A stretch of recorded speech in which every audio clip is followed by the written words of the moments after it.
Hello, this is Father Fred here. Now, if this is your first time to watch these videos, I have a suggestion for you. Go to my profile and scroll down to the first video that we have. It has them listed. Half are in English, half are in Spanish. So just go back and find the one that's in English to the very first one. Otherwise, you will not know what we're talking about when we say one author is from the north, one author is from the south, and now we've got an author that's the priest. But it'll explain those things to you. So if you'll go to my profile and just start scrolling down, it's going to take a while because I've got quite a bit of things on my profile. Now we just finished chapter 31, and the action is getting heated. Jacob has just hoodwinked Laban, and Laban is hard to do. He's Mr. Deceiver himself. He's the crookedest guy in there. But Jacob figures out a way to get his best animals and take them away and leave Laban with the weaker, inferior animals. And so he takes them and he runs away. Now, not only does he still get these animals, but his wife Rachel even steals his gods.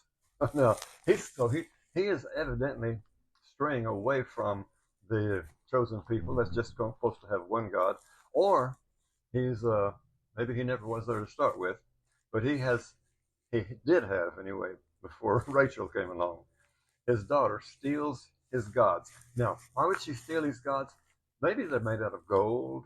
Maybe they're worth something. Maybe she just wants to get back at him because he's taken all of the money that the 14 years that Jacob worked for him and took care of all of these sheep, and he's got all of these animals, and they don't get anything, the girls, and so they're ready to get even with their daddy too. So she steals his gods. Now Laban discovers this. He finds out that she's stolen the gods, but Jacob has been traveling for 3 days. So he gets his men together, his relatives.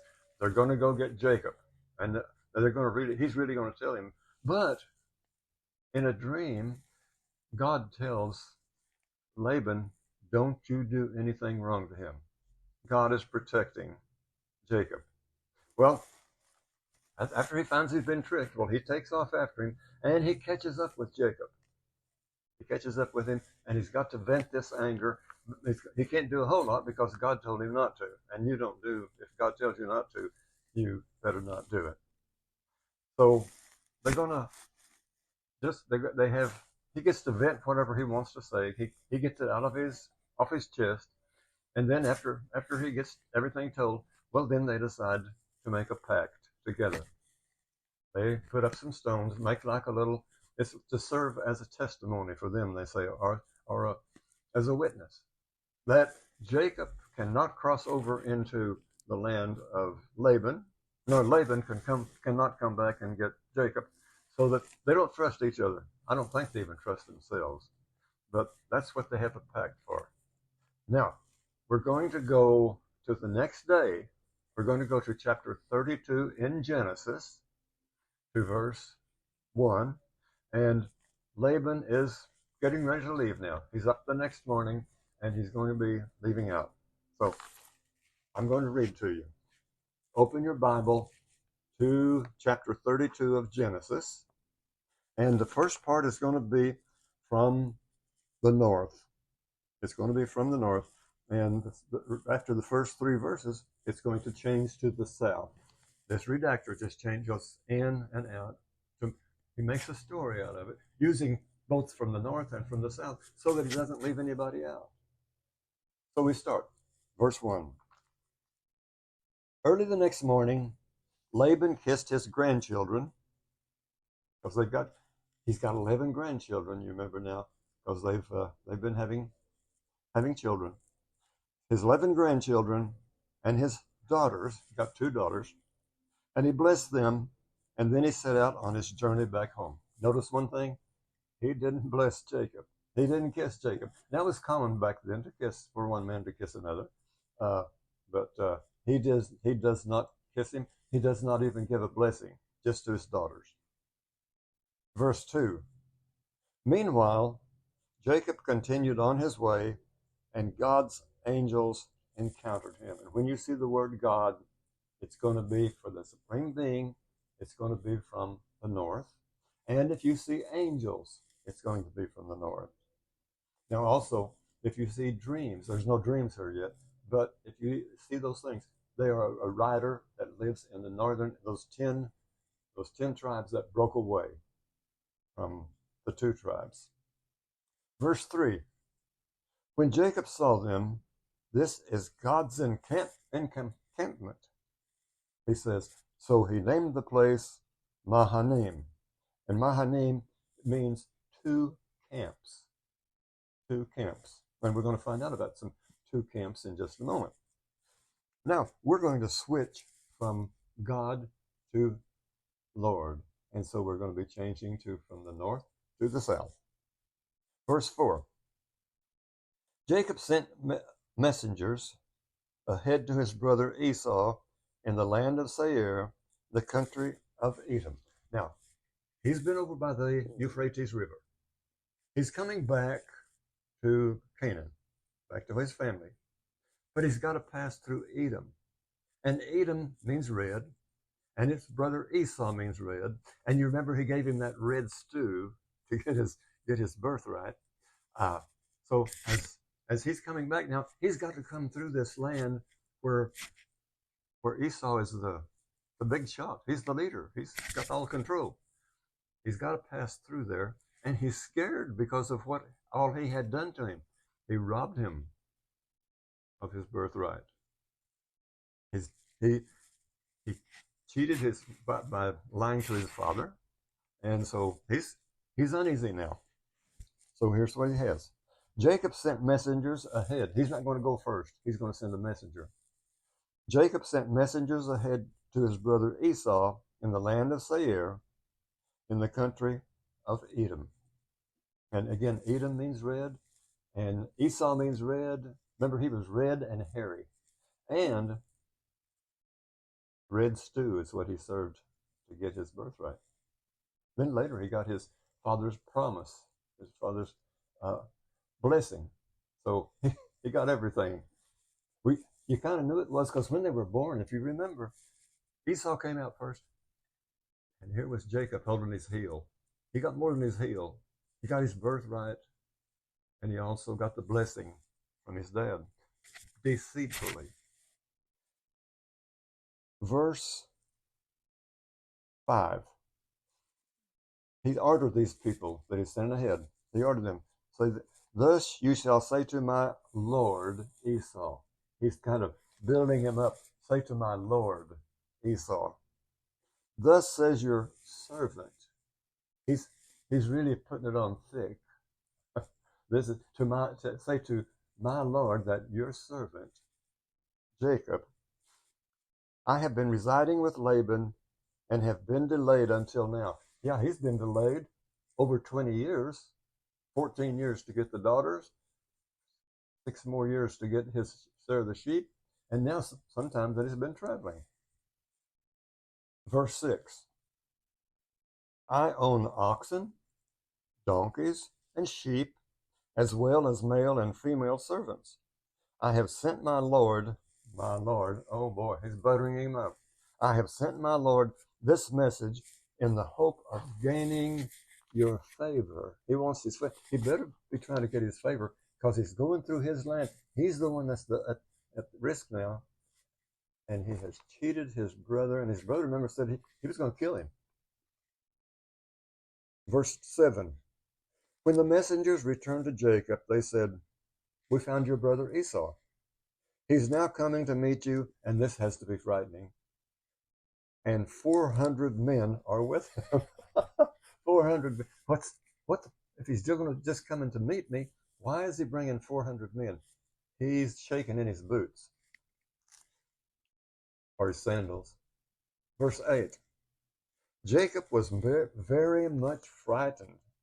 In his anxiety, he divided the people who were with him, as well as his flocks and herds and camels, into 2 camps. Remember, he called this place 2 camps, and he's divided them now into 2 camps. And here's the reason he does that. If Esau should come and attack one camp, he reasoned, the remaining camp will still escape. Somebody's going to get through. And he's hoping that he'll be in the camp that gets through because he doesn't go first. Verse 10. Then Jacob prayed. It's time to pray now, Jacob. God of my father Abraham and God of my father Isaac, you, Lord, who sent me, go back to your land and your relatives, and I will be good to you. Now that's slipped in the J source. He's talking to the Lord.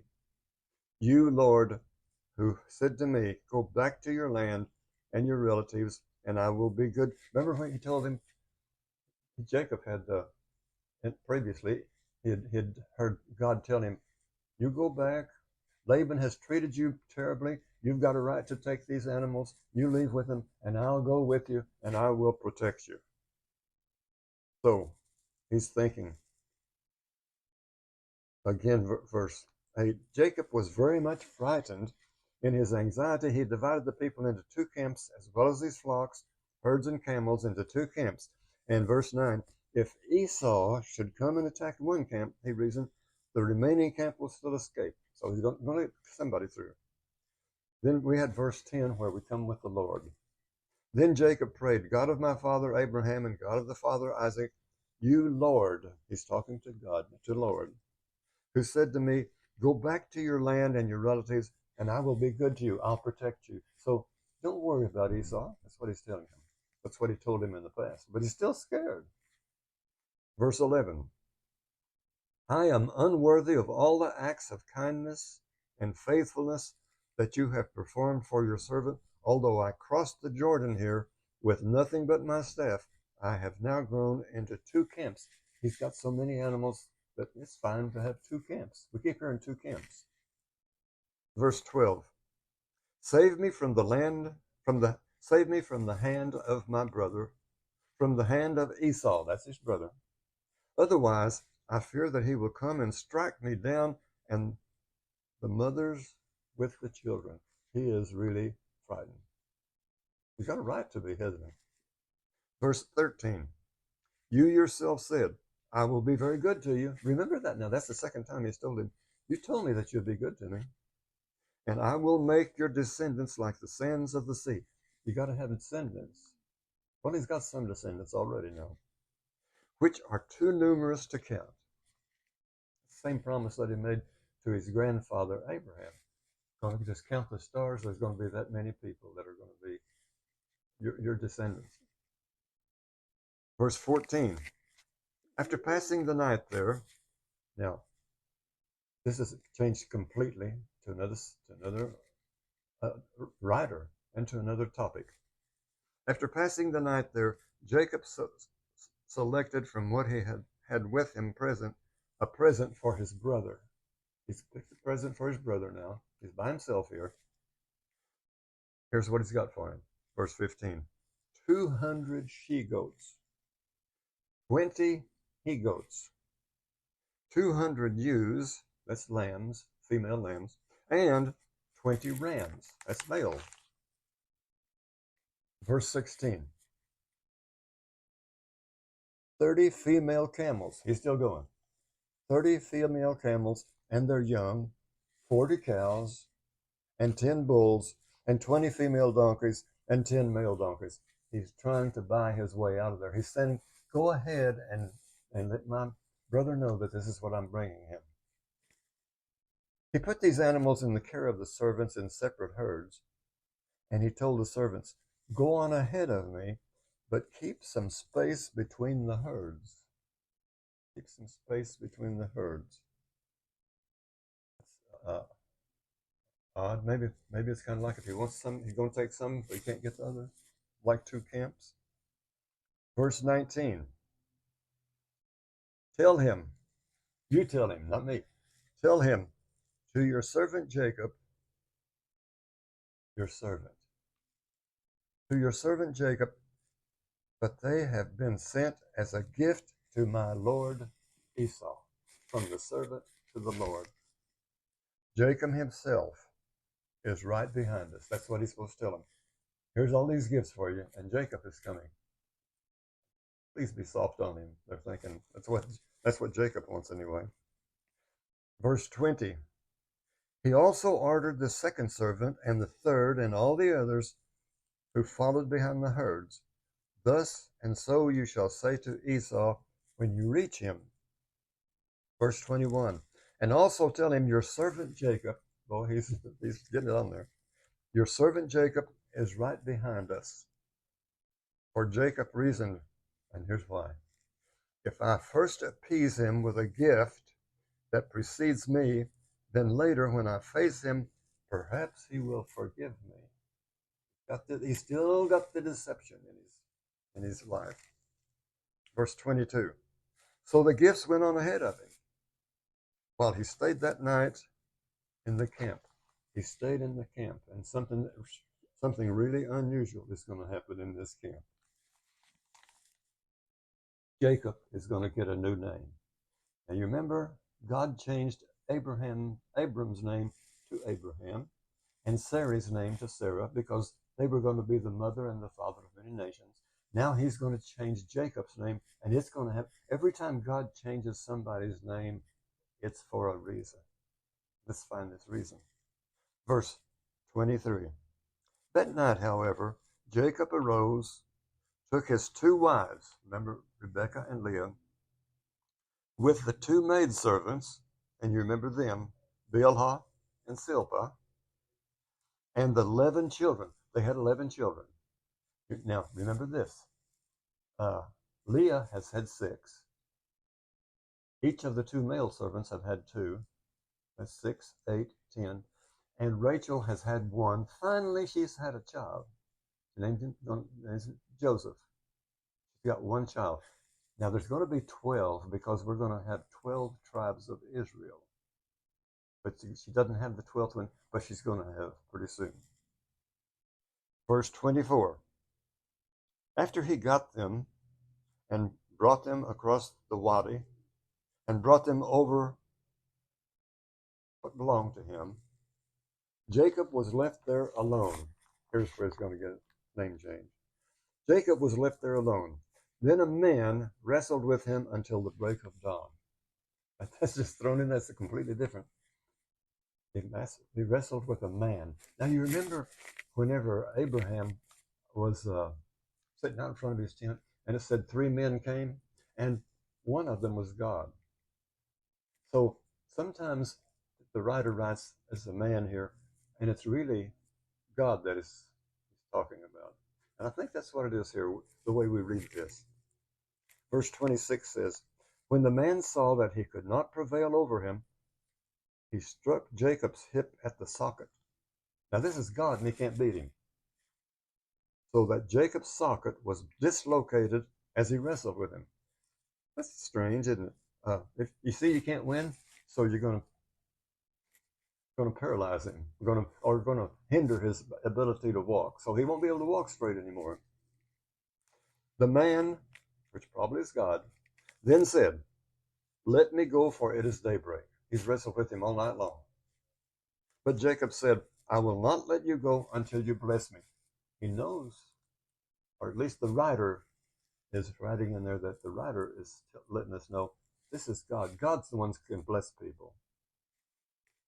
And I won't let you go until you bless me. And God says, now remember, God talks with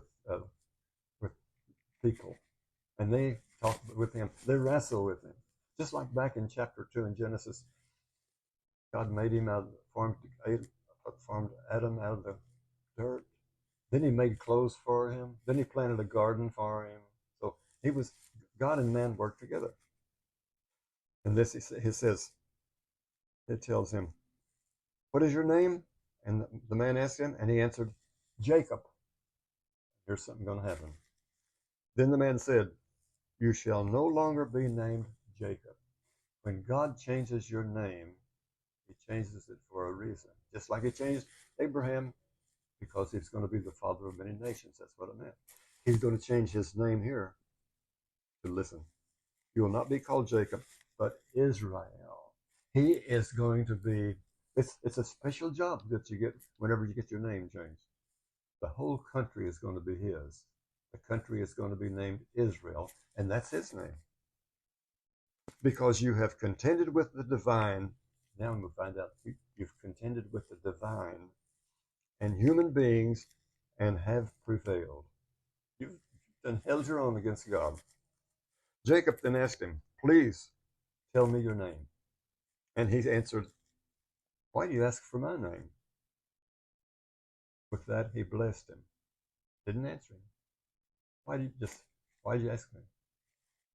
Verse 31 says, Jacob named the place Peniel, which means the face of God. That's in Hebrew, the face of God. That's where he's wrestled with God.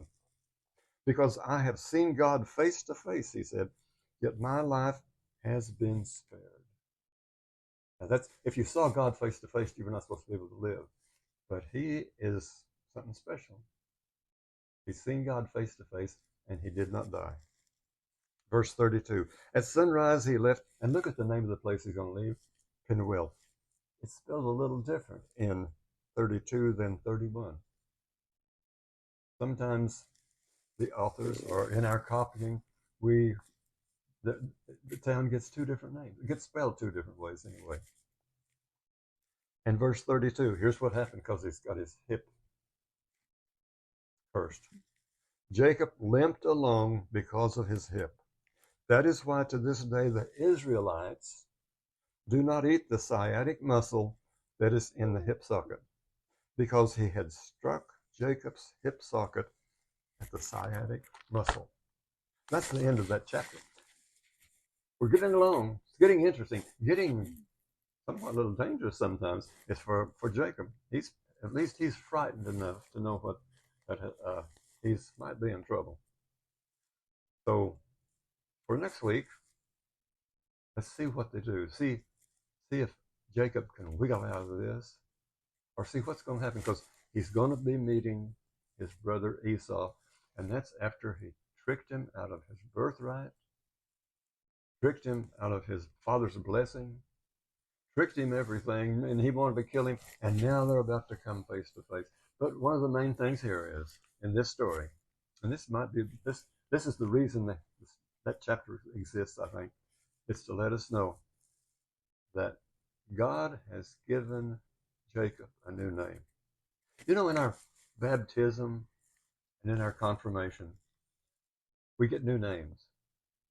When we get those names, God wants, hopes that we're going to do something special, because everybody is loved by God and has a special